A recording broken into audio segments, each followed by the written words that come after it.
shared pictures, but Stephen going first under number 14 now as everyone else in the single seater ranks in terms of cars. They are all on swing. Yeah, so he's 2 seconds in the last. Yeah, it was in on a whole 2 seconds back. Yeah. Because it's, again, the number 9 car, which is Steve Arkley.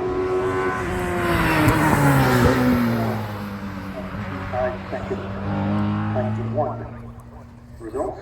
Let's see what he gets this time. Number 9 car. This is the 240 horsepower, 40cc.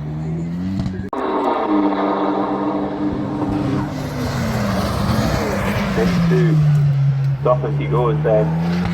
Looking really quick so far in this series in the Westfield Sports Car Club event. Down the hill he goes towards Butchers, and then up the hill through the chicane, left and then right, and then on the power. That must be, yeah, you're asking for a lot of power there in a very light car. He's just up on the split. He's 8/10 up on the first split. Yeah, this is a well-driven lap. It must be very difficult to drive this because the car is very light when you exit the chicane. It's very light when you exit. The cursor was at the time he was it wasn't on Michael Skidmore. 2.6 seconds down on the split over David Smith, but I'd say running with about half the power. Yeah, 185 horsepower versus less than half the 400 power. in David Smith's car. So that's not bad when you consider that. Yeah, so 55 intermediate, which is the first time he enters the hairpin after the pit. Then he gets a full flying lap. He's coming through Clark Corner just now, not troubling the track limits there. He could have taken maybe an extra car width on the exit of Clark, and round he comes on his laps down towards the hairpin.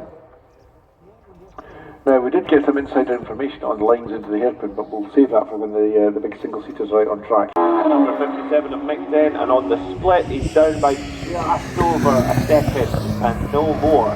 So it's close. Mixed in, we've seen in the second split it going either way, big swings of time in their second split. So what can mixed in do? He's got a second to try and find, carrying as much speed as he can up the hill. Really lightweight car, you won't need much brake into there, and then just lick it in and carry all the speed, using all the speed on the exit curve, and then on the power, then through his lobs he goes.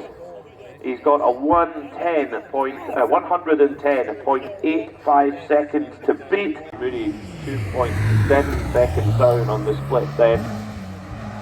First split 57. Yeah, that's 1.4 seconds quicker than he went on time, the time 1 run, so this is the time 2 run now. So we're generally all getting quicker. Yeah. So, yeah, I'll see the GT120 beautiful for you actually. Right, he comes then through his box then. Already our first of our single seaters is on the way, the number 1 of Peak Building with the Pirellis on, and I wonder if they're brand new Pirellis, this could be a big run from Peak Building. You would think you would save the brand new rubber for the end, but I don't know. I didn't think we were going to get your hand off that file when you put it on. So it was like, well, yes, it was, that was a good 10 or 15 minutes after the run, and it's still sticky, yes. Yeah, quite amazing, isn't it? It was really like chewing gum. 45.06 for his first split.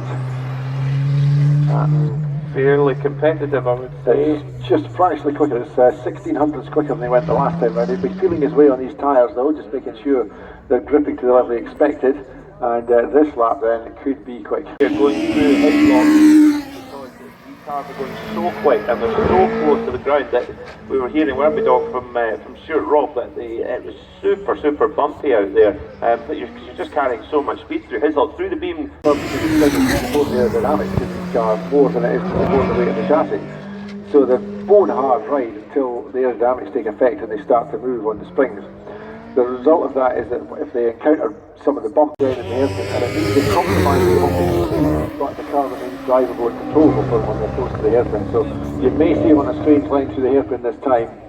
He's certainly down the right hand side of the road, yeah, and down the middle of the road into the corner, so it's not the optimum line, but it's the line that's controllable. That works for that. Keep the aero. Yeah, that's all about the aero, yeah. Nothing to do with driver control comfort, all about the aero. So the flatter you keep the car relative to the road surface, steady, the better you're going to go. That's why doing aerodynamics on motorcycles is so difficult. Here for today. So if you think these guys are charging hard enough as it is, this is pretty much make or break for everyone involved, because the Westfields have done their runs and they're now pretty much packing up. Okay, great info, Chris, thank you. Yeah, glad I learnt that one. So that runs just so close on the split. It's just 0.3 of a second off your benchmark time from Pete Goulding. So it is so close then for Chris Jones. 0.3 of a second in at arrears, but can he turn that over? We've seen much bigger margins than that turned over. So 0.64 to beat. 93.64 is what Chris Jones is trying to beat here in car number 12. Round the hip when he comes. He can see the timing beam. Little wiggle as he asks for the power. What is it going to be? 93.64 to beat. Is it going to be better? We will underneath the beat. Building supply bridge down through Duffus at the first split. What is he there? He's a little bit off the absolute ultimate pace. 6 seconds from Pete Goulding's 66. But he says it went pretty well that first run. Here he goes. If you're watching trackside on the approach to turn 1 at Duffus or on the approach to Hairpin, if you want to see what 180 miles an hour looks like, now's your chance. Yeah, over 800. And on the first split, it's close, and it is well. On the first split, it's in the favour of Stuart Robb. He's 1.6 seconds up at the first split. Yeah, 43.41 was his effectively his out lap time. This is the flying lap section of the run now as he comes through the chicane onto the back straight, briefly outside, but very briefly outside. Arrives out in Clark Corner. The downforce on that car is astonishing. With all the extra light. Oh, he's slowed right down. Your winner then in the British Sprint Championship today. Yes, and despite that failure coming out of Clark Corner on the second part of the lap there for Stuart Robb, 95.31 was his combined time, so it's still actually up in the midfield near the front, but yeah, that's a great shame that, but it's still wonderful to have seen that car in action today. I mean, the performance of it is mind-blowing. Well, I'm with Stuart Robb now, and just came in and